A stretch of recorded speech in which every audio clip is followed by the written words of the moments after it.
Beginilah kondisi terkini pasca kejadian kebakaran hebat yang melanda Kabupaten Gayo Luwes pada Selasa malam pukul 20.30 waktu Indonesia Barat.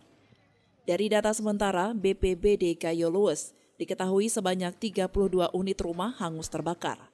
10 unit rumah rusak ringan dan sedang dari sebanyak 48 KK dari 106 jiwa yang terdampak. Sejumlah warga mulai membersihkan puing-puing material bekas kebakaran di lokasi kejadian, di mana pihak BPBD telah menurunkan 1 unit alat berat untuk membersihkan tumpukan material pasca kebakaran. Kronologis kejadian terjadi kebakaran Mbak Isa. Pas masyarakat pulang dari masjid, tiba-tiba api sudah menyala di beberapa rumah dan pemadam juga sudah tiba di sana. Tapi api begitu besar hingga kebakaran terjadi sampai jam 1 malam. Mudah-mudahan insya Allah korban jiwa tidak ada untuk saat ini.